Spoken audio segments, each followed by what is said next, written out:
conversation is a conversation that reveals important context, not only about ourselves, but about other people. Critical conversations edify, heal, and provide substance. Join Latanya Harris Gooden as she introduces us to critical conversations right here on Trailblazers Radio.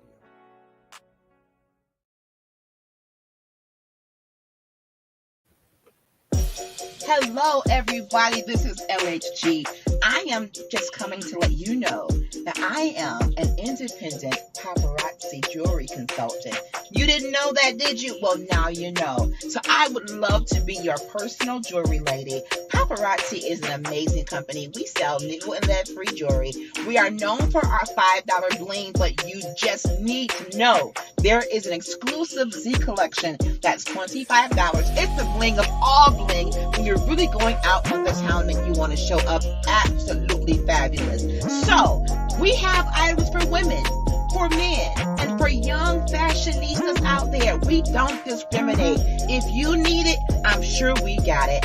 You have the opportunity to follow my page on Facebook called Polished on Purpose, a VIP group.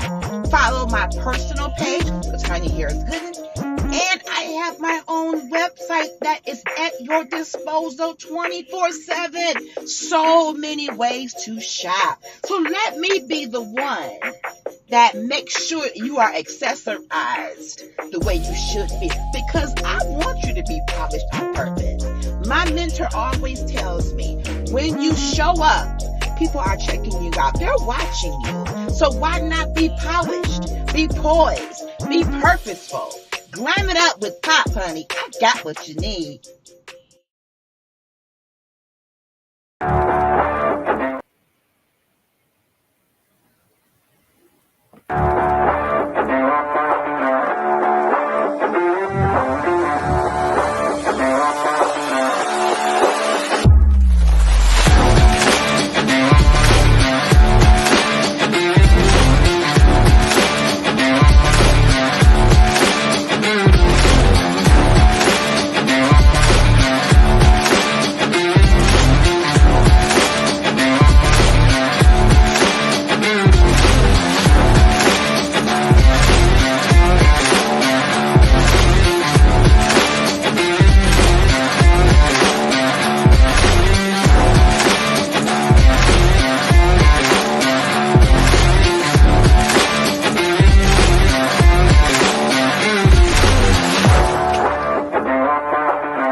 Hey everybody, good evening everyone. How y'all doing? I hope y'all can hear me.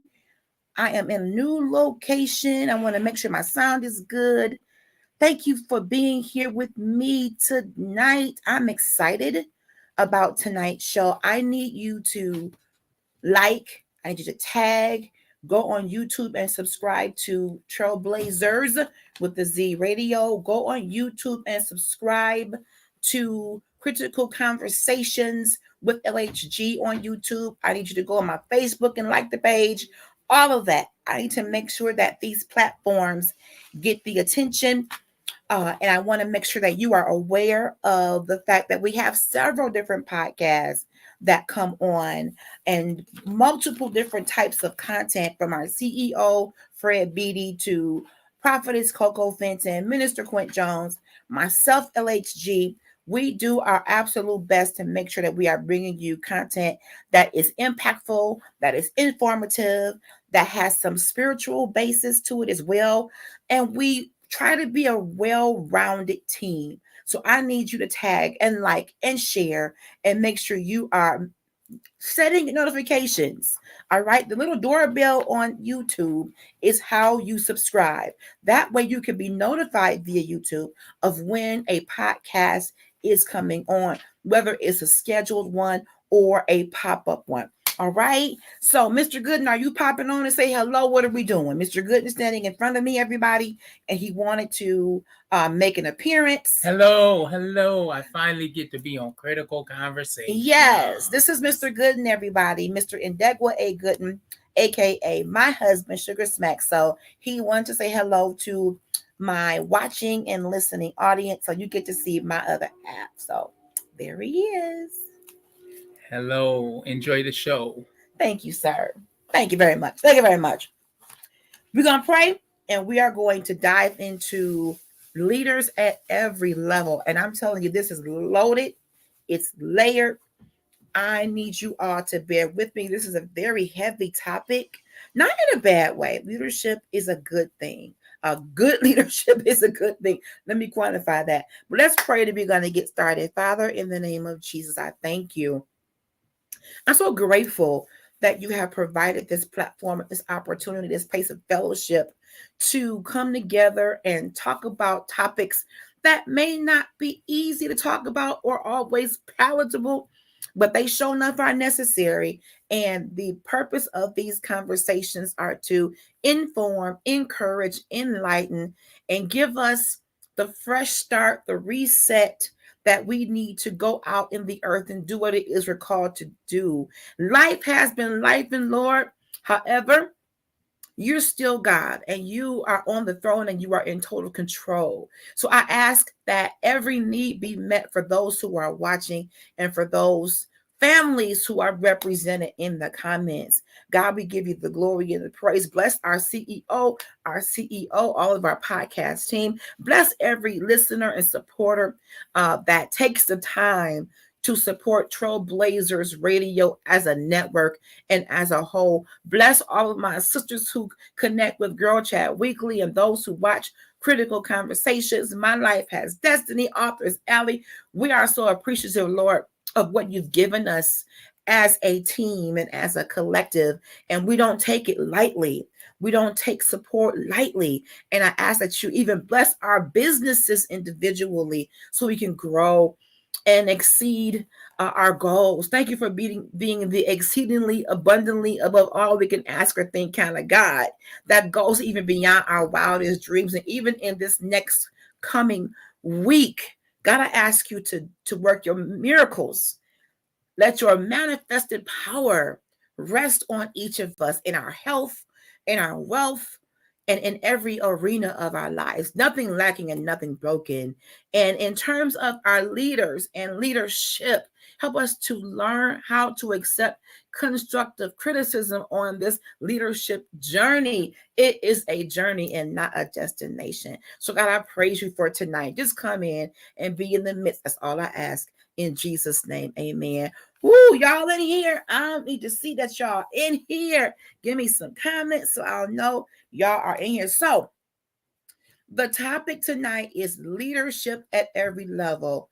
And let me just give you a little bit of a background where I got that from. Many years ago, with the employer that I work for, we used to have these all employee or all department meetings. And there's good meetings. Hi, Sister Sandra. There's good meetings and there's meetings that have no purpose whatsoever. This happened to be an absolutely purposeful and beneficial meeting, okay? It was called Leaders at Every Level. They asked someone from multiple parts of our department to be a part of a skit. And just to kind of give you an overview of what this skit was about, it was a played out phone call. Hey, Simone. Thank y'all. I see y'all coming in. Thank y'all. And it was a customer contact that had an automobile incident. And they had me on the stage. I was like the call center person. As if you've ever worked in a call center in the insurance industry, we are the front line. When you have an accident or an incident and you make that first initial, call to your insurance company, there's someone picking up that call that's taking the basic information. So that was me. They chose me to act out that role. And that was my job at the time. I began with this company in an entry level position 22 years ago. And I thank God for that. So I was the one acting as the CSR or customer service rep. Then we had someone acting as the customer that called in. Then we had someone acting as the adjuster that called the customer back, introduced themselves, gave them kind of a play by play or a heads up of what to expect. So it was all played out in a skit. And the reason why they called it leaders at every level is because we wanted to demonstrate that no matter what level you are in the company, now I was the entry level call center person, you had the adjuster, you even had the adjuster's manager that called to do kind of a survey to make sure the adjuster and all of us were doing our job. So all these different levels were represented in this skit, y'all. It was phenomenal. And the fact that you can be a leader no matter what level you are in your job is a very critical concept. Number one, you've got to believe you're a leader, because if you're waiting on someone to identify you as a leader, that may or may not happen. And I think that some people view leadership in a subjective way. They may say, oh, I don't think she's strong enough. I don't think she's vocal enough. I don't think she's punctual enough. People have their own internal thought process of what they feel a good leader is. All right. And it's subjective. It's basically based on how you feel, what you think you know, your experience. But in this skit, the reason why we played it out in a skit is because we identified different areas in the skit where each person exemplified leadership characteristics. When the person took the phone call, they had a smile in their voice. It was me. Good morning. My name is Tanya. Thank you for calling XYZ Company. How may I assist you? I listened to the customer. I gave them empathy because, for one, they called me because of a problem. Call center employees and call center employers. If you are working in an environment where someone is calling you because of a problem, whether it's the insurance company, DTE, Consumers Energy, AT&T, if someone is calling you because of a problem, it takes a very special kind of person to take those calls. I already got a problem. I don't need negative Nancy taking my phone call, and I'm already sensitive about my problem. So the leadership component came in where when I took the phone call, I had a smile in my voice. I offered them empathy. I walked them through the claim process, which can sometimes be a lot, a bit much over our customers' heads. I broke everything down, their coverage, what to expect. Listen, thank you, Simone. I'm glad you like the title. When you are in customer service and you have a customer that's calling you, know that they are depending on you for something. You have something that they need, whether it's an answer to a question, whether it's information about where's my money, where's my check, where's my technician, whatever it is, they're calling you for something. Don't let a customer call you and you sound as if they're bothering you. Oh, I can't stand that. I can't stand that, y'all. Picture a customer service experience where you called the company or you pulled up to, Burger King and McDonald's, and they sound like you woke them up. Like, good morning. Am I bothering you? That's a problem. That's a problem for me. So in this skit, I'm demonstrating effective listening. We're talking about leadership now, right? We're talking about leadership at every level. Basic level, effective listening, okay? Empathy. Y'all taking notes? Basic ground level, good business attributes. Listening, empathy, acknowledging my customers' needs. Come on. Simone, customer service is the lifeblood of every business. I don't care if you flip burgers or sell houses. Customer service is the lifeblood of every business. It will either make you or it will break you. Your product may be wonderful, but if you are not able to service me in getting to a great product in a good way, I will drive across town and spend more money on gas than allow you to be rude to me. Customer service is absolutely critical, Simone. You are so right. So even at the entry level position, okay, of taking the initial phone call from a customer, I'm talking entry level, I am able to show leadership qualities, okay, by number one, being the kind of person on the phone that I would want to talk to, okay? And have you ever had a car accident? I have. And when you call someone, you shaking up. The car can be totaled, the car can be undrivable, you may be hurt. So many different scenarios, right? So when you call about the accident, you need somebody on the other end that is going to take your hand and walk you through an unknown process. Customers fear the unknown. If you've never had an accident, how would you know what the phone call is going to entail? I, as the customer service representative, am supposed to explain to you what this process is. I'm going to ask you some questions, get some information. We're going to get you a claim number, things of that nature. Okay? I'm going to give you your adjuster's name. I'm going to walk you through. We are in the business of servicing people, meaning help me put my life back together. Whatever the reason is, I'm calling you, customer service people, industry. I need you to help me put my life back together. Simone, the emotions are already a wreck. They're a wreck.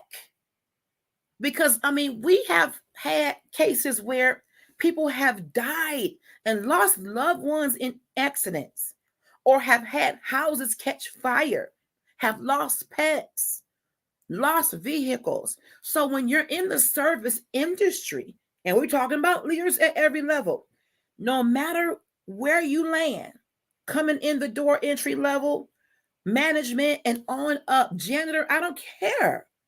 You can be a leader exactly where you are right now.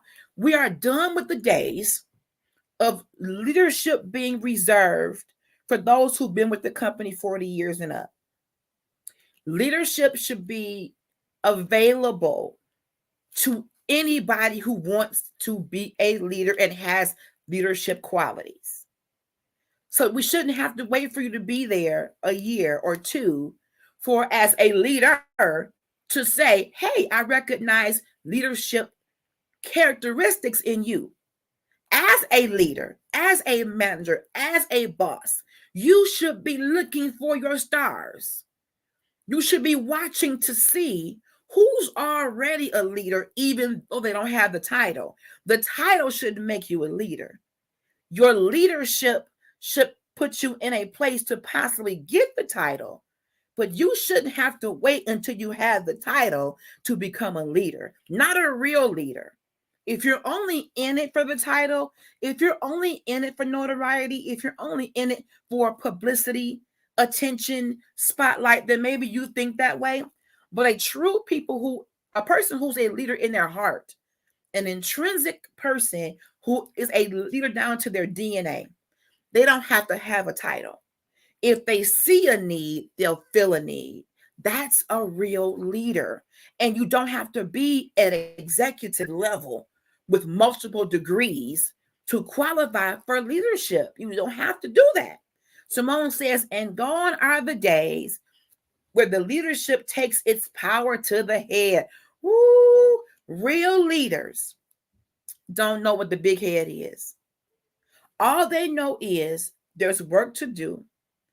There's people who need them, and I want to serve them. Real leaders are servants.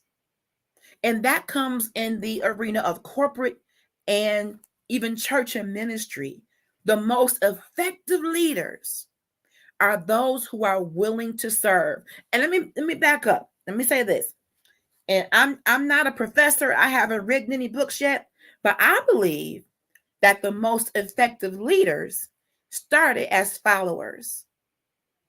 How am I going to effectively lead or effectively understand a process if I haven't had a chance to follow? But here's the key. Even while you're following, you can be leading. Come on here. Even while you are reporting to someone else, don't have a title, you can still exemplify and exude leadership qualities right where you are. Well, LHG, I just got this job. I mean, how can I expect to be a leader and I'm on the bottom of the totem pole? Why wouldn't you expect it? If you know in your knower and you know in your heart that leadership is a part of you, and those of you who know, you know. If you don't know, it's okay, because you may not know it yet, but you could be a born leader. You may not have the confidence yet to see it in you. Sometimes it takes somebody else to show you you. Sometimes my friends and my sisters and my leaders have shown me you do have what it takes, LXG, even when I didn't feel I had what it takes. So even when you come into a job, entry level, don't know a whole lot, in training, you can start to exude leadership qualities. How? Be on time. Matter of fact, be early. Because if you're on time, I was told you're late. How about that? If you're on time, you're late. Simone, I agree with you. I believe everyone is a leader in some capacity. Everyone has a span of influence, even if it's just a few people. I believe that, because think about it. In terms of our Christian walk, we're all called to spread the good news of the gospel of Jesus Christ. To me, that takes a certain type of person to feel confident in spreading that. And in parenting, if you are a parent, you are leading your children. In a marriage, husbands, you are leading your family, leading your wife. So there is leadership capacity in all types of arenas, Simone. I absolutely think you are spot on with that. Spot on. So in this skit, the phone rings. I answer the phone, and I'm giving this customer, I'm giving them the best syrupy sweet LHG customer service. Because if anybody has ever worked with LHG, I love people. And if you've done ministry with me, you will know I love people. And what you see, like what you get from this show, is who I am to everybody, every day, all day. I love, love, love, love connection. I love people. I love helping to solve a problem. Key point. How do I know I could be a leader? You love helping to solve problems. So if you don't know that you're a leader, there are some hints. If you love helping to bring things to resolution, you love helping to solve issues, you love when the team gets it done, you love having that moment of, aha, we did it, we can do it. It's possible that you are a leader. Come on, Simone, be early. The early bird gets the worm. I was taught when you're in the working world, and even in the entrepreneur world, it don't change. You have to be early and give yourself the grace of getting started early enough to have a smooth start. Get up, get your shower, get your teeth fresh, and get your breath ready for the world, honey. Get your breath ready for the world. Get your body clean. Get them good, smell good. Get them teeth together. Get your coffee, your tea, whatever you do. Have your morning meditation, your morning prayer, and then get to work in a way where you're not rushing. Leave home early enough to beat the traffic or to avoid accidents, or even if there is an accident, you left home so early that you're still going to be on time. Come on. We're talking about leadership and basic leadership qualities. Simone says, I don't know what the last part of my comment means, but I believe it's true. The early bird gets the worm. It means just what you said. If you're early, you get the worm. Because if you're late, the worm going to be gone. Birds eat worms. And if that worm comes out early at 8 a.m., and you not showing up to 12 noon, chances are another bird and swooped in and got your worm. So it is a metaphoric statement, Simone, that if you're early, you get the goods, whereas you late, you can miss out. Being early has its benefits, and it benefits you in multiple ways. For one, it shows your leadership that you care about your job. I don't care if you flipping Big Macs or signing contracts. There's some basic skills that help you show people that, number one, you want to do a good job, and number two, you could be a leader. A leader is someone a good leader is someone others should be able to emulate. So if you're coming late, I don't want my staff to emulate lateness or procrastination or insubordination. That means you are exuding the characteristics it takes to be an exemplary employee. Ground level. You early. When I do my training classes, I look to see who's flying in at the last minute running. Oh, Miss Tanya, I'm late. Oh my God, yes, you are. You late. Or who's coming in early, going to get their coffee, going to use the restroom. I'm watching. I can assess who's who in a training class in the first day before a book is cracked open, just by who comes in on time, how they present themselves to me as their trainer. Honey, I'm taking internal mental notes. And don't you think people are taking notes when you come to work? So what? You don't have a leadership title. So what? You are an entry-level worker. People are watching you. That's why I call my business Polished on What Purpose? Because I'm intentional about being early. I'm intentional about dressing for success. I'm intentional about how I speak. Listen, if you want to be taken seriously in the arena of business, no matter what kind of business you are in, business has a universal look and language, not a color, but there is a look of business: clean, crisp, professional. Now, I will say over the years, we have kind of relaxed on business casual since we working at home and stuff. Y'all got y'all water. Don't come in here dehydrated. Y'all know, don't come in here ashy, and don't come in here dehydrated. But over the years, we have gotten a little laxed with what we call business attire. Because back in my day, you had to be suited and you had to be booted. But over the years, we've come down to slacks and a shirt for men, slacks, a skirt, and a blouse for women. Keep them leggings out of the workplace if you don't have a long shirt. We could debate about it in the comments. But y'all coming up here, leggings weren't even meant to be pants. I think they were meant to be tights. Y'all coming in treating leggings like slacks with these little short shirts and your tail just wagging around. That's not business unless your job is a stripper. Okay? If you have the business of being on the pole, then your tail can wag all you want. That's your money.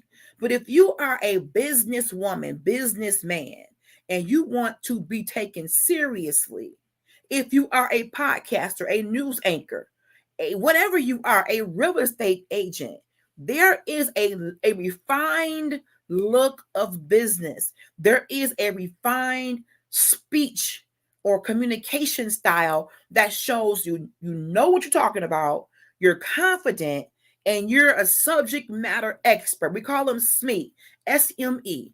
Keep that in your repertoire. That means you are experienced and knowledgeable in your lane, and somebody can call you about your lane and you can help people. So when you coming in dressed any kind of way, hair any kind of way, and I love my bonnet. Trust me, me and my bonnet get along well. But when it comes to doing my shows or being in a business Zoom or being in a business meeting, the bonnet has no place for that. Unless you are a bonnet salesman, unless you sell bonnets, put that bonnet down. If you want to be a leader at whatever level you're in, you're going to have to be willing to adapt to the universal language and look of business. No, I'm not saying be fake and phony. I'm not, and I hear y'all. I'm not saying that. I am just saying, think about people who you hire, contractors, consultants, educate, whatever. Think about people you hire. How would you want them to present themselves to you? Would you? Yes, Simone Smee, subject matter expert. That means whatever field of business you are in, become so familiar with that field. Customer service, education, medical, whatever it is that your lane is, your occupation, your whatever it is, vocation, whatever it is. Get so in tune to that you are considered the subject matter expert. So when meetings happen, okay? When meetings happen and we need to consult with different people about different things. For example, you're throwing a party and you want to get the best caterers, you want to get the best venue, you want the best speakers and the MC. You start bringing in people who know that business, right? You want the subject matter experts in the room to make sure your event goes off without a hitch. Same thing in business. Wherever your lane is, wherever you flow, be so in tune to that. Master your craft. Hone in on your craft. And you want to be the one they call when it comes time for someone to present about that. You want to be that one. Like I want to be the one you call when it comes to jewelry. For my Polish on Purpose paparazzi business, shameless plug, honey. I keeps myself popping, baby. I want to be the subject matter expert. When you're doing a pop-up and you want to bring in a jewelry vendor, I want to be the one you call. I want to be the one. So you are identifying your space in the business world as an expert in a certain area. That comes with learning, growing, developing. And you can do that on whatever level you find yourself. Whatever level.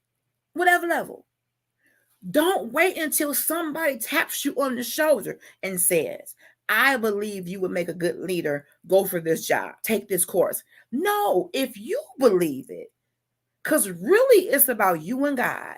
If God has placed an unction in you to function in the capacity of leadership in whatever arena, okay? Don't wait for nobody to tap you on the shoulder and say, I think you can be good at that.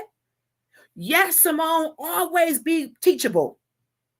Always open to learning, open to grow, and open to, I don't care what level you are at. You can be the CEO of the biggest Fortune 500 company in the region. But you should still always be coachable and teachable. Leadership is not a destination, it's a journey. You never really arrive. Oh, I'm here. I made it. Where you at, leadership? Talk to y'all later. I made it. No, you're constantly, should be progressing, growing, learning, experiencing, being teachable and teaching. Each one teach one, each one reach one. Constant. Once you get to a point where you think you didn't arrive, and I can't tell you nothing, or nobody can tell you nothing, you're no good to anybody. Simone says, I'm learning how to believe in myself. Oh, Simone, that's so good.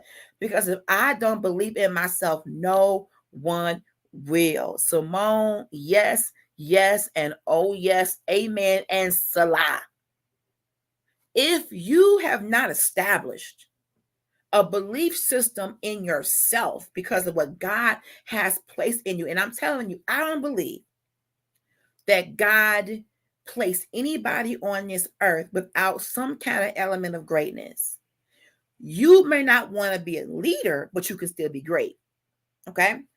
But with the element of greatness that God gives each and every human citizen.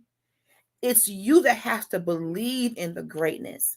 You have to believe you are fearfully, wonderfully made. You have to believe that you have the capacity to be able to do what it is God has called you to do in excellence, whether it's in leadership or not. You're called to be great. You're called to be great. But it's really you. I love you too, Simone. And I mean that so, so sincerely. And I thank you for being here because you're bringing up some very, very good points. You have to establish a belief system in yourself based upon your belief in God that He didn't make no junk. So if God created you, thought enough to give His only Son for you and thought you worthy of that ultimate sacrifice, then surely there is something in me worth loving and believing in. I made a post that said, I believe in you. And I was talking to everybody, and I tagged some people too, because there's some people in my life I wanted to make sure that they know publicly that I believe in them and who God made them and the anointing that rests upon them and the expertise that they operate in.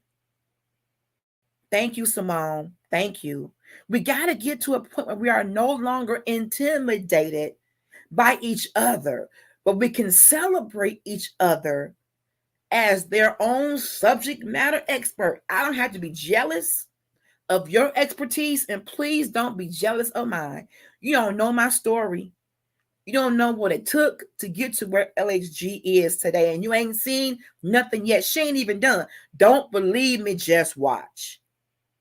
So if you got a problem with LHG climbing higher, whether it's in business, ministry, health, baby, tune me right on off.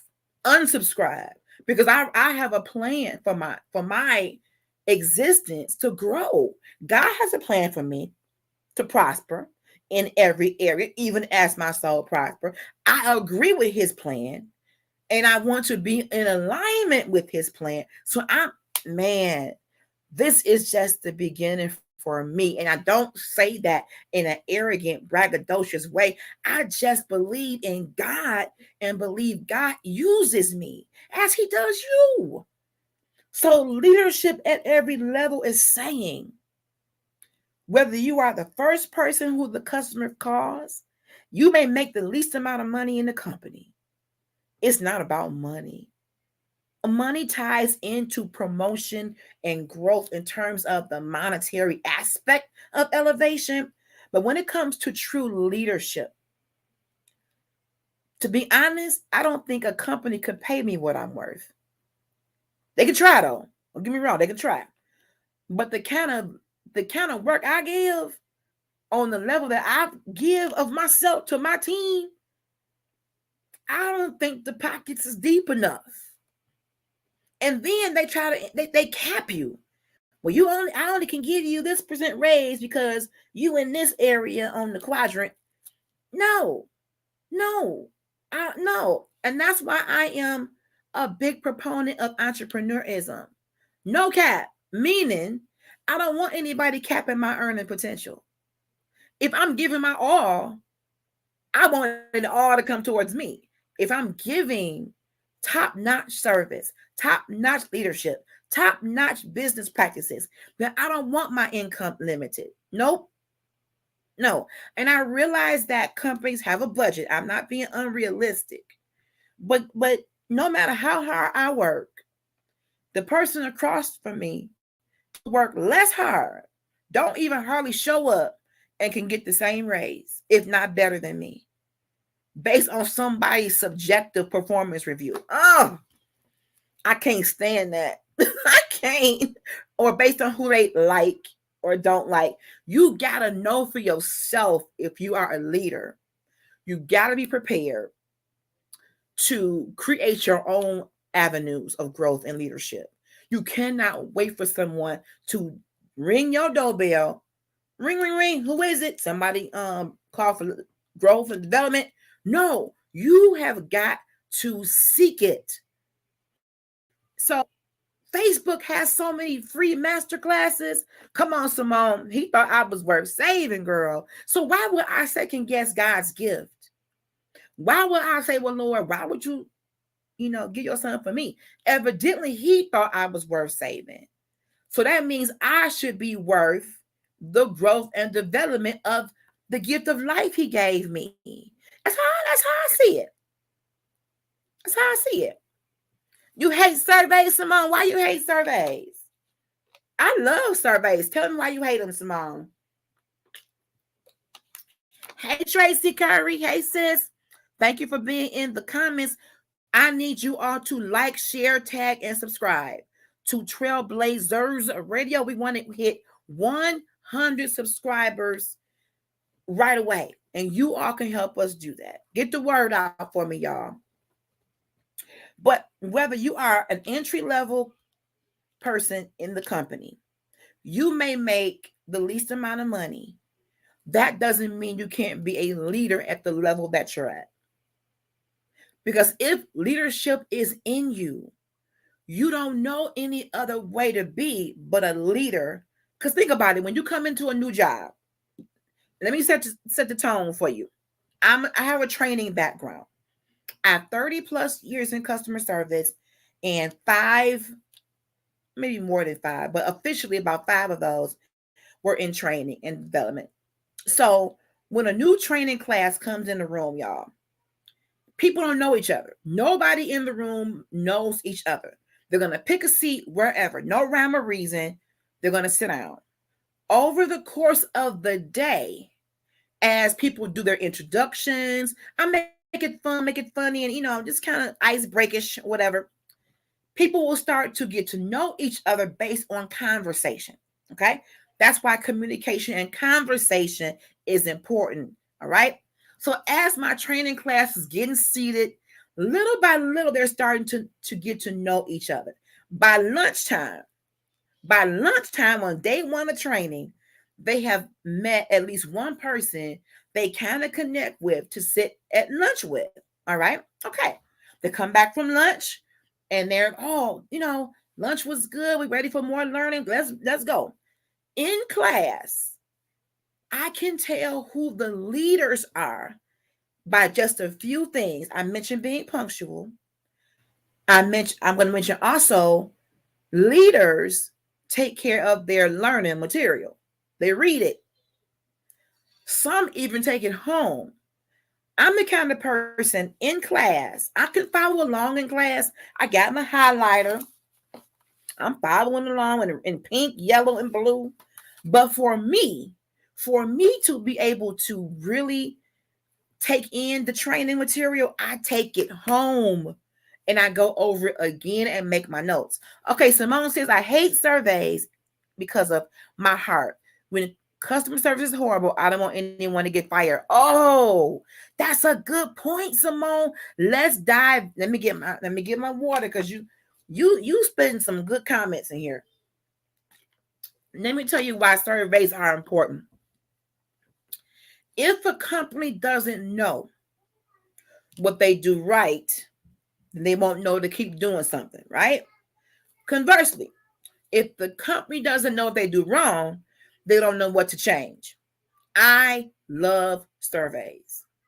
And for me, it's not about getting somebody fired per se. Look at it to where, Simone, perhaps this person had a bad day, missed a day of training. Your survey, your honest feedback, Simone, your honest and transparent feedback tells the supervisor or manager of that person what areas to go back to help them. Your survey can help people. Now, I can't tell you what companies do in terms of firing, but where I come from, I've never had to fire a person. It would have to be a blatant, unless my team member cussed you out, that would be a firing offense. But a simple, this person didn't do this person took too long, it would take a lot, like some major stuff to get fired.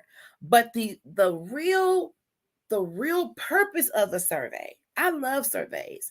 I think surveys should be given on all levels of entry-level management all the way up to the top. Because how else can you measure? It's your way of measurement. How else do you know how effective you are being to the customer, not just to peer to peer. I can love you all day long. That don't mean the customer love you. I can love you as a coworker.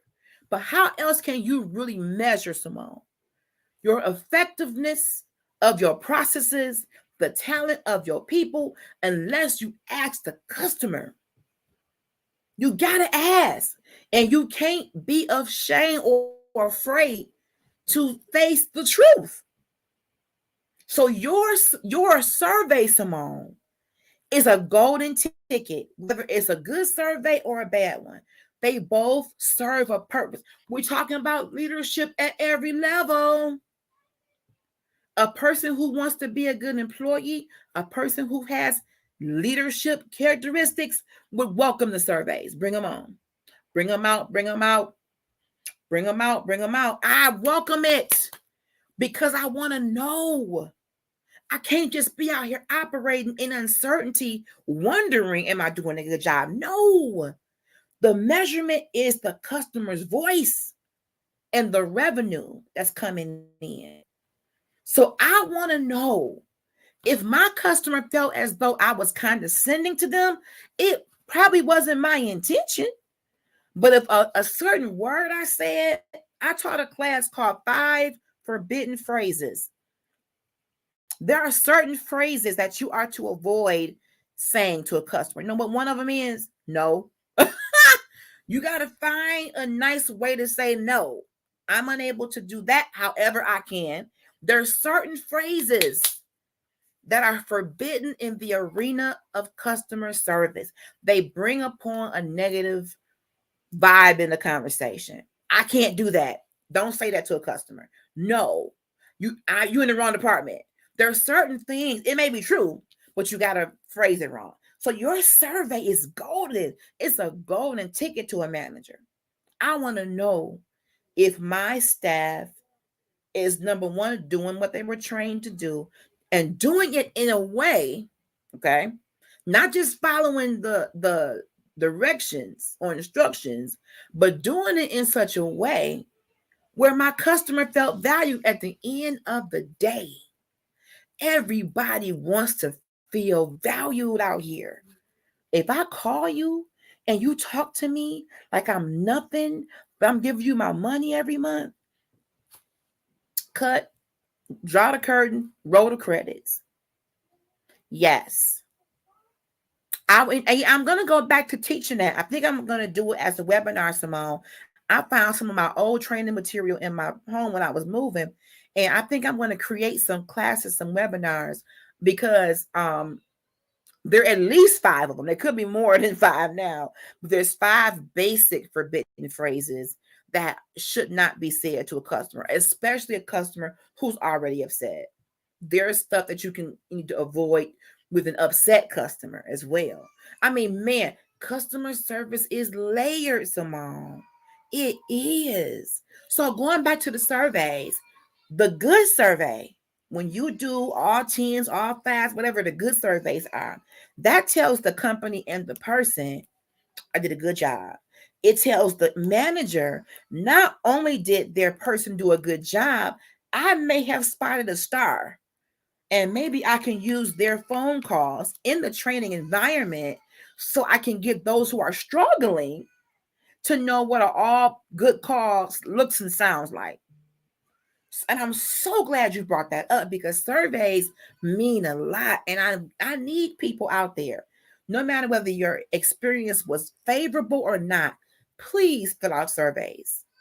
How else can companies and entrepreneurs do better or be great if you wait and blast us on social media instead of giving us the benefit of a survey, a review to them directly versus blasting us on Instagram, Facebook, YouTube, whatever? Don't shop here. Don't go there. Before you get to that point, should you not allow the company to rectify the situation on ground level? Did you email them? Did you call them? No. Then how are they supposed to fix it? If you went from you had the experience to you on a mountaintop getting 1 million views, dogging them, that ain't fair. But I know what you mean because you don't want anybody to lose their job. And to be honest with you, if that person was that bad on that phone call, rude to you, condescending, or whatever, maybe they should lose that job. Maybe losing that job would be the reminder or the jolt that they need to say, take your job seriously. Again, and I keep saying this. I don't care if you work for fast food. I don't care if you give hustle lessons. I don't care if you are a pastor. I don't care if you are a doctor. I don't care if you sell ink pens. There's a universal business language and a way to treat people with respect and integrity. Yes. I'm so glad you brought that up. So in this skit that we did, leadership at every level, we had different levels of employees demonstrating how they give the best customer service experience. The best experience comes from taking the time to talk to your customer in the right tone, answer their questions, be the subject matter expert, follow up. Ooh, that's huge. If you tell a customer you're going to call them back in a business day, do better and call them back in 3 hours.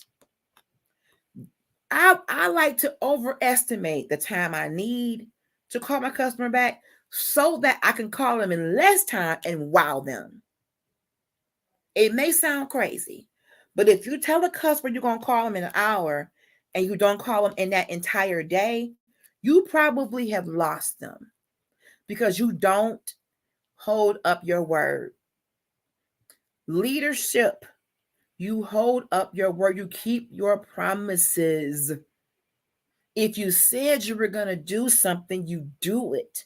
You do it punctually, you do it not only in a timely way, but you do it in a way where you exceed the customer's expectations. You're looking to wow and delight that customer. That's a leadership characteristic. I don't only want to do it right, I want to do it so well, whatever I do, that you are so impressed by me and by our company that you don't want to buy paparazzi from nobody else but Polished on Purpose. Even though you got 10 other people that sell the jewelry on your timeline. I want to be that girl, that person, that salesperson, that consultant that does what she does in such a unique and positive way that you seek me out. LHG, I got a wedding to go to. I need something yellow and white. All right, I'm on it. No matter what you do, you want to be sought after. When I was in the call center and I got done with my phone calls, and again, I'm not trying to toot my own horn or be arrogant, but I was darn good at them phone calls. Okay, it took some time to get there, but I work my butt off in these call centers. What if you get overwhelmingly busy that you can't? Oh, that's Simone, you are dropping some great questions. I have an answer for you. If you get to the point, say you told the customer, I'm going to call you back today, and you leave at 6, and here it is 3, and you know, looking at the clock and what you have on your desk, you know you're probably not going to get their answer. What you do is you call them back and you say, hi, Mr. Johnson, I'm calling you to keep my promise. I said I was going to call you today. However, the situation is going to take me longer than anticipated. I'm going to need to go a little bit deeper, make a few more phone calls. I just wanted to let you know I didn't forget about you.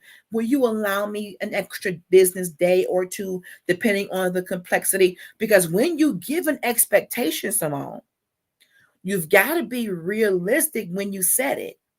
Depending on what you have, how many people you got to call, depending on how long you work or you may be off early, take into consideration your workload when you tell somebody what you're going to do. Okay. For example, if somebody owes you money and they owe you $100 and they get paid every week, that week comes and they don't have it. Maybe something unexpected happens. They should be calling you saying, Simone, please forgive me. I know I said I was going to pay you back today or tomorrow. Don't wait till the day of. However, my dog needed something special, or I had to do something out of, I didn't expect it and I won't have it, or I have half of it. Would you give me another week? It's just the courtesy of saying, I didn't forget about you.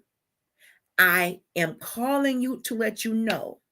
I know that I owe you money. I know that I said I was going to call. I need more time. And let me tell you, I'm a very reasonable person. Very reasonable person. And I have had people tell me, you doing the most, over $5, $10. No. It's not that 5 or 10 is going to make or break me. It's the principle. Can I trust you to deliver on your promise? Can I trust you to do what you said you were going to do? Okay. And I've gotten to the point now where if I can't afford to just give you them some money, 10, $20, I'm not trying to loan people. I don't have no money to loan anyway right now, but I'll be careful with loans. That's off beaten path. I'm just saying, be careful with that. But in terms of your question, Simone, if you realize you got overwhelmingly busy and you can't call them back with the answer, you at least call them back to say, you know what, Mr. Johnson, I'm going to need more time, but I wanted you to hear from me so you know I didn't forget. Don't let the customer have to call you back first. Don't let them beat you to calling because you didn't honor your word. That means they're not going to trust you. They're not going to trust you. People just want to be valued, have their time valued, know that they mean something to you. So yeah, that's a great question, Simone. So adapting a leadership at every level ideal. That means if you are a business owner, you are a CEO, you recognize that whoever is on your team, entry level, been there 20 years, been there 10 days, they can be a leader wherever they land, wherever they are. And you recognize that star quality. Okay.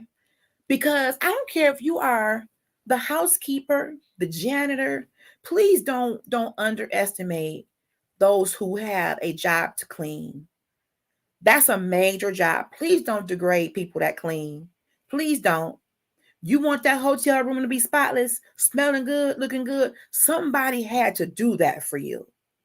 So please don't disrespect those who are in the profession of housekeeping. I have the utmost respect. I don't care if you're the housekeeper or the CEO, you're going to get treated the same by LHG.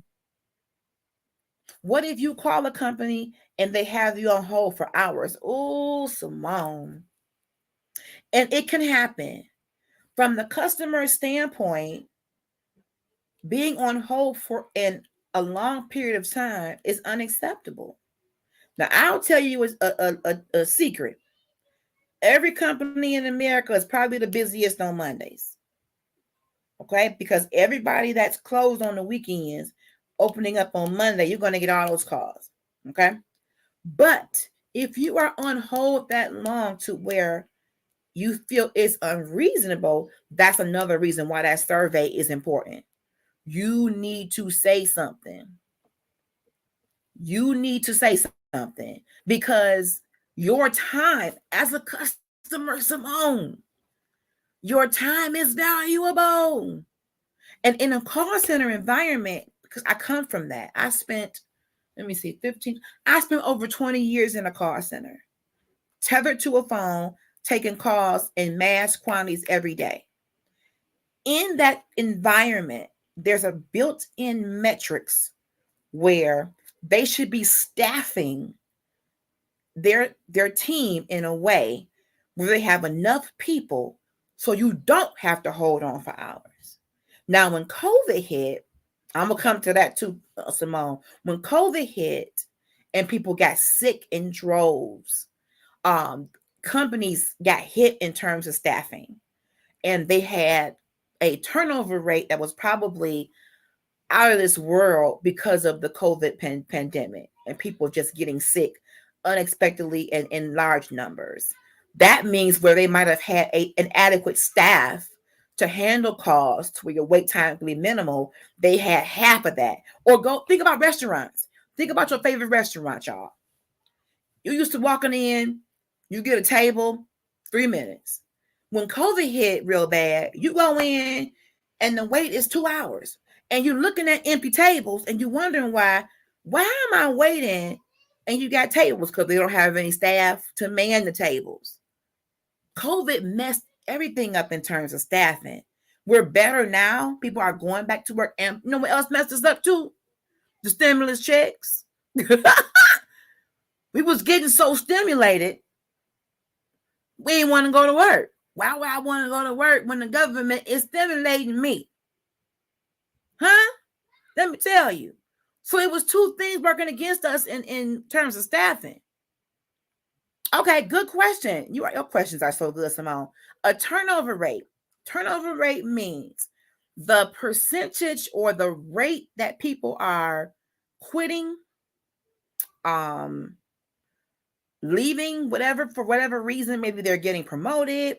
We call that, there's a word for promotions, attrition. Turnover rate. Call centers sometimes have a high turnover rate if they're managed wrong or they don't pay enough. You can get a training class. I'm giving you my experience. Training class of 20 people.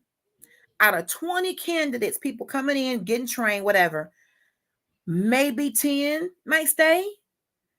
They may not think the job is for them because call center work is not for everybody. You are tied to the phones. Your bathroom trips are monitored. You can't just get up and go where you want when you want. For that call center to work, Simone, and for you not to be on hold for hours, everybody has to be in their place all times. I can't send everybody to lunch and have nobody on the phone system because you're going to be waiting for hours. That means somebody has to manage staggering the breaks. Well, Simone, you go at 1. Fred, you go at 2. And Cheyenne, you go at 3. Because somebody got to cover these phones. It is an art to running a call center. And not everybody can work the phones and be tethered all day. Non-stop phone calls. Now, me, I'm the crazy one. I loved it. But I love talking to people. I love solving problems. So when we got busy, I was cool because that meant overtime. That meant, hey, cha-ching. That I get tired? Yeah, I get tired. Mouth get dry, throat get dry, voice get scratchy. You talking all day long. But it was a career for me. It was an entry-level position that put me in a place to learn leadership and learn more about that company. It was entry level. It was the front line. But I learned so much. But managing and leading a call center means you got to make sure every member of your staff is in their seat. If your start time is 8 a.m., I need you ready for a phone call at 8, not coming in the building at 8, going to the bathroom, getting your coffee at 8. You're talking about leadership at every level. These little small, seemingly minute and minuscule things, to me, separate the wheat from the tare, because I want to know who's really in this and committed to this. And when you see who's coming in early, matter of fact, yes, I'm going back to that right now, Simone. Matter of fact, not only am I coming in early, come on, leadership skills, I'm going to ask you, dear boss, I happen to be here an hour early. Do you need me to log on the phone early? Are we busy? How's our service level and our phone call level looking? Come on, leadership. Because I'm in it for the team. I'm going to make some extra money too, but I'm also in it because I see the phone calls. We got calls that are on hold, and those calls represent customers who are going to get mad. So since I'm here early, boss, okay, if you need me, here I is. But let's go back to the topic of house cleaning or cleaning in general. Leadership at every level. I met a young lady.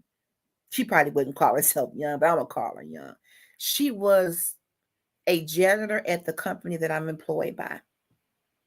And when I tell you, when you go in a restroom and you know who cleaned it just based on the level of cleanliness, I knew when she had been in that restroom, and I knew when she hadn't been in that restroom. Some people are anointed to clean. Let me say this. Some people out here have a ministry I have a sister, two actually, that have been helping me this last couple of weeks. They have an anointing to organize and clean. I don't have that yet. God help me on today. Please, Jesus. Please, Sir Jesus. There is an anointing. Everybody can't go in and feel good about cleaning behind people, whether it's toilets or sinks or food. Simone says that is what I would really like to do for my job, but my job will not allow me to start working. Well, Simone, let me say that. If the job won't let you start early, you may not be able to fault them for that because overtime has to be in the budget. The earlier you start, unless you're going to leave early, they got to pay you and compensate you for that. So that may not necessarily be a bad thing. You know your job better than I do. But the fact that you ask, could you, to me shows the initiative and the leadership level quality that you looked at the condition of the place and you say, hey, I happen to be here early. I wouldn't mind, starting to clean the room early if you would like. Now, if they say no, that's okay. You still planted the seed, Simone. You still showed them that you were inclined to do it. That's the thing.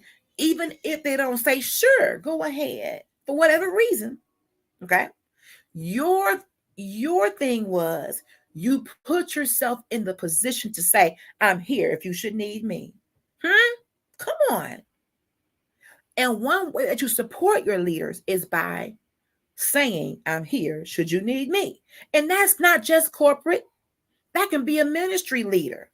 If you got a pastor who works darn hard for the flock, going to the hospitals, doing the eulogies, doing weddings, doing whatever, going to different engagements, and you notice that there could be something you can help him or her do. It could be making copies, making programs. Make yourself available. How about that? Because that means I'm saying to you, pastor, CEO, manager, I'm here to support you. I love supporting my leadership. I love it. Be it my podcasting boss, be it my actual boss, be it my pastor, be it whatever. Come on. A true leader is a servant first. I want to make sure that I am here to show you I got you. And I look at leadership when I want to support my leader, and I would come into work every day. I'm crazy, y'all. I'm just that quirky kind of employee. I would walk past her desk and I would go into her office. Good morning. If she was there before me. That didn't happen much, but even if she got there after me, I would make my way around to her desk and say, good morning. And I would say to her, we're going to have a good day.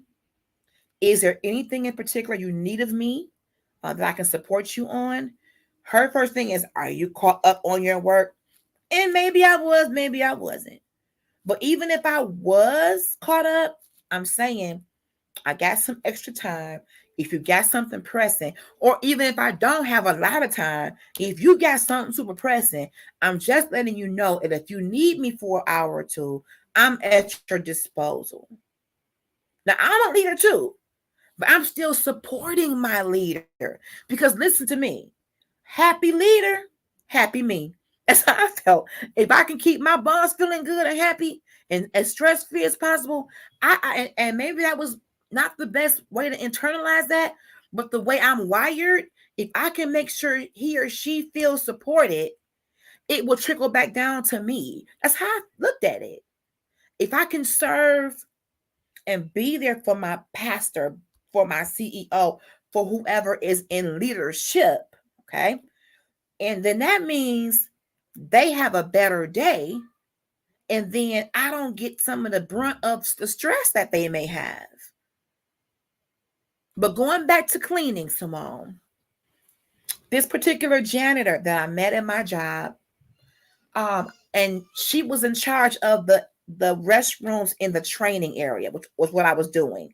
I met her. I don't know how we got introduced, but we started talking, saying good morning, and it came to where every morning she was kind of my person, and she would start ministering to me. Like, I watch you doing your training. I listen to you. You really got it, and I pray that you have a good day and that you have a good class and that your students receive. A janitor did that for me. Yes. So I don't despise people based upon their position.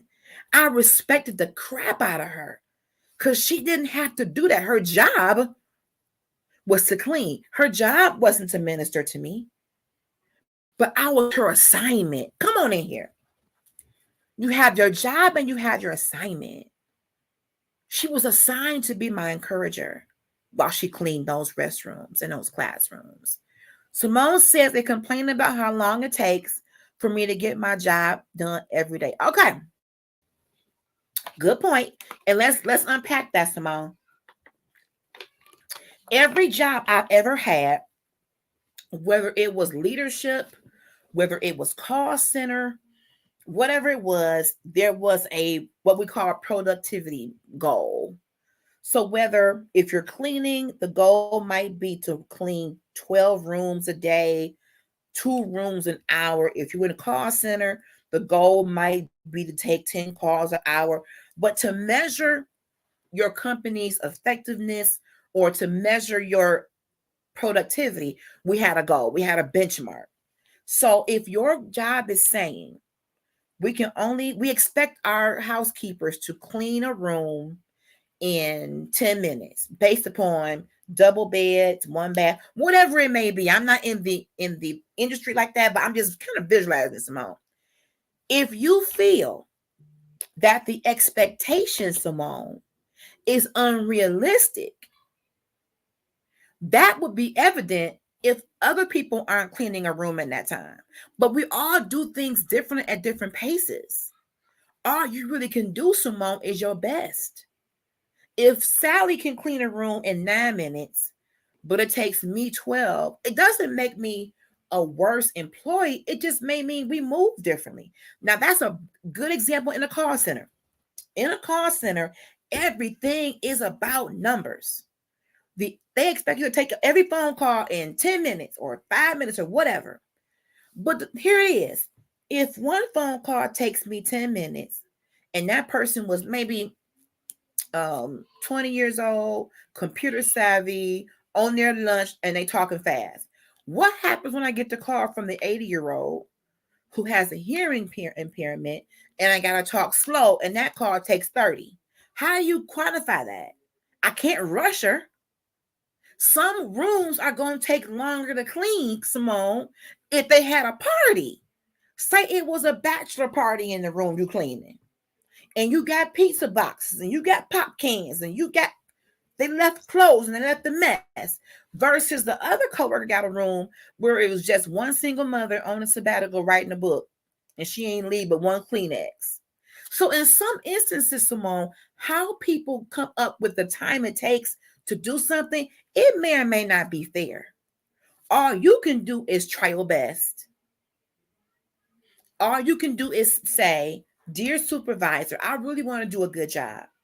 And I know you want us to clean every room in 7 minutes, but are you aware that every room's condition is going to be different? Maybe you need to have that one-on-one conversation. Or is that particular job for you? I don't know. I don't want you to keep getting discouraged and beat down by people who are saying you're not performing either. So you may need to assess the situation because every job has their benchmark, their time frame, their expectations. If my boss expects me to do 2 podcasts a week, I got to do 2 podcasts a week. If something is impeding me from doing that, I have a very understanding boss and he may have an alternative, but I still got to say something. I still have a responsibility, and I have stuff I gotta do in any kind of job. So all you can do, what I'm saying, Simone, is your best. If they gave you a time frame and you're not able to meet it, and it's for good reason, tell them. Or have them come watch you. In my job at the call center, we used to have our managers pull up a chair next to us with the phone cord and watch us and listen to us take a call to see why it takes a certain amount of time. Now, it may sound punitive, but I like that, because if I'm doing the call the right way, but you underestimated the time, now you got proof. You sitting right next to me. You saw what I did. You heard what I was up against. And it took me 20 minutes because I had 3 different cars in an accident. Everybody got hurt. Everybody had neck and back injuries. So when they come up with these benchmarks, employers, hear me, bosses. When y'all come up with these benchmarks, you need to do a time study.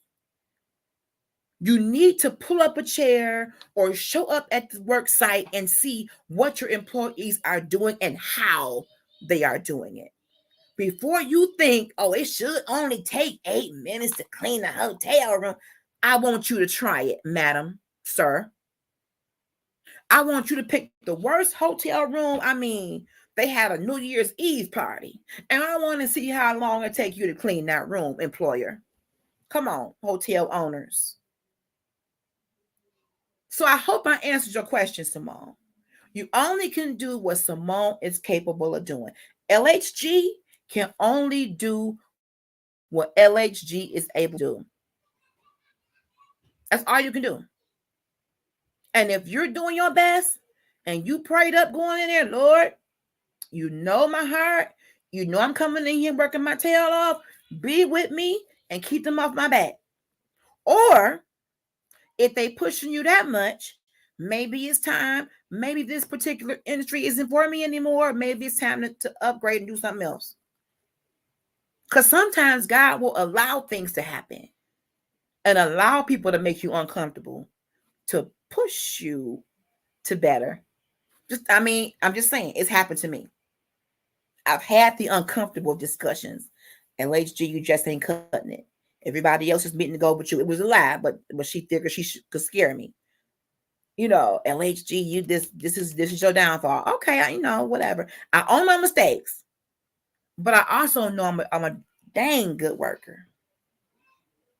So if you're giving your all, Simone, and your all isn't good enough for that particular job, it may be time, and I'm not saying to quit, but I'm saying it may be time to think about, will my best be better suited elsewhere? I'm just putting it out there. I will not tell somebody to go to work Monday and say, LHG said to quit. Don't do that. Please don't. I'm just giving you possibilities. I'm giving you possibilities because I've been there. I've been the one that was told in my one-on-one that I wasn't meeting the cut. It doesn't feel good. So although I am more than willing to accept constructive criticism, some criticism is unfounded. And I had no problem professionally having that conversation with my superiors. Hey, I can talk to the janitor, I can talk to the CEO, and I'm not intimidated at all by either one in between. I know who I am as an employee. And you should know who you are as well, Simone. Leadership at every level. You're offering your services where you can. You're making yourself available. If they don't want to accept the help, you can't make them. You go back and you clock in when you're supposed to, and you give it your all every day. And everything you do, we do as unto the Lord. That changed my whole perspective. And I know everybody out there may not be a believer in Christ. I respect that. But I believe when I go to work, when I post my pictures of my jewelry, when I go live, when I do my podcast, yes, I'm doing this for you all, but I'm also doing what I do as unto the Lord because it's Him who gave me the capacity to flow in this. So I always want what I do to reflect who he is to me and who he made me to be. So I may encounter people along the way that have terrible things to say or have opinions that may not feel good, and that's okay, especially in the whole world of social media. You may see some of everything. If you make a post that's transparent, you're thinking you're being, transparent and real, you never know what people's response is going to be. And as a leader, stay away from the clapback. The best revenge you can give is moving on. Some things aren't worthy of a response, leaders. Those who are aspiring to be leaders, pick your battles. Everything doesn't have to be an argument, a fight. If everything is a fight with you, if everything is an argument with you, that means you probably got some underlying anger issues or trauma that's making you see the world through a negative filter. We all have different eyes and a different filter of experience. So while you may have a optimist on your team, that's me. I was nicknamed Awesome Sauce and Sprinkles. People couldn't stand me. Why? Because you're just too dang on happy. I'm not lying, y'all. They called me Awesome Sauce and Sprinkles because I don't care what was going on in the office. It was my desire to always see a positive spin on it. For one, we still got a job. For two, we get a paycheck. So whatever's coming down the pipeline, y'all, we can work with it. Oh God, here come Awesome Sauce and Sprinkles, seeing the bright side. Yes. It's how I function. It's how I live and stand up, vertically and not horizontally. I mean, the joy of the Lord really is my strength, even when I don't feel it.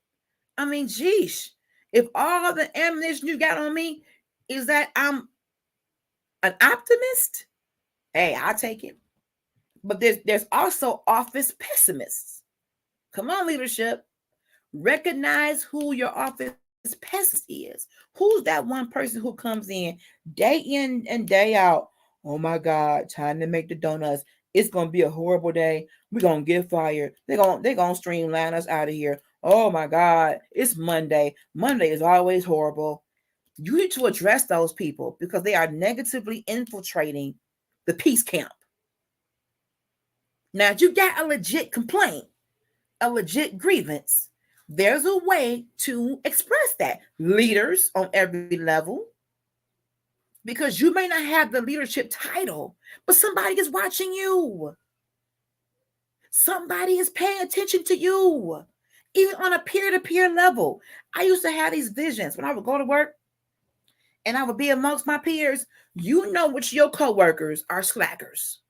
You know Tyrone and Jerome and Bonquisha don't be punching in late every day. And I think to myself, Lord, if you ever let me become a leader, don't put them on my team. If you love me, Jesus, the way you say you do, please don't ever put them on my team should you give me a promotion in this here job. But on the other side, as a peer, I knew who the stars were too. I got eyes. I don't have to be a manager to be able to spot who working and doing a dang on thing.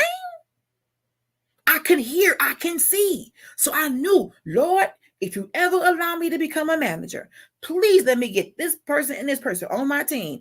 Think about in school when you used to have those little baseball games and you could pick who you want. I was the fat girl. I couldn't run, couldn't jump. Talking about white men can't jump. Look, big black girls couldn't jump back in the 80s. Listen, nobody picked me on their baseball team, and I didn't care because I knew I wasn't a good baseball player. But let that spelling bee come up, though. Huh? Listen to me. Let that good spelling bee come up. Baby. Oh, I can spell real good. I was a nerd. I still am. But same thing in corporate America. You know on your team, whether you are a peer, manager, CEO, lead, whatever, you know who working and who ain't. You know, you can see. It ain't no secret. But what I wanted to do, y'all, we're talking about leadership on every level. I wanted to be that person, that employee, that peer, that even if my coworker got promoted tomorrow and she knew what I was capable of, that she would say, oh, thank y'all for this position. I'm going to reach over here and get my girl LHG and I'm going to have her come over here with me. Just like when people get a political position, whether it's governor, mayor, president, and they go in office and they get rid of the old cabinet and the old whatever, and they want to pick who they want, I want to be one. Come on here. I want to be one that worked so hard and worked smart that whoever was in that capacity, whoever got the vote, you know what? I know who I can use for this particular part of, Congress or Senate or whatever. Let me call LHG to be Secretary of whatever, Secretary of Conversations. Let me call LHG. So I think about stuff like that, you all. I don't care if you are clocking in 9 to 5.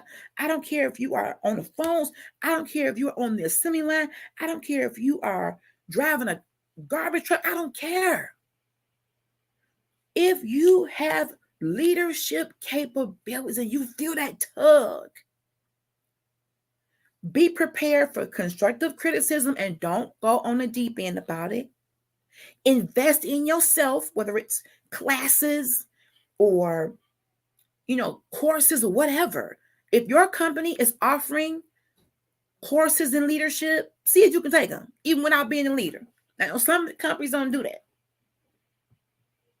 But whatever you can take, if you can shadow somebody on your off days, you have got to be willing to invest in your own future as a leader, even if nobody ever taps you on the shoulder and says, you'll make a great leader. If you believe that about yourself and you're willing to put in the work to develop your leadership style, do it now. Start being punctual early now. Stop milking the lunchtime. Stop being gone too long or being MIA at the job. Let people know they can count on you. Start volunteering for overtime. Start being extra careful with your productivity.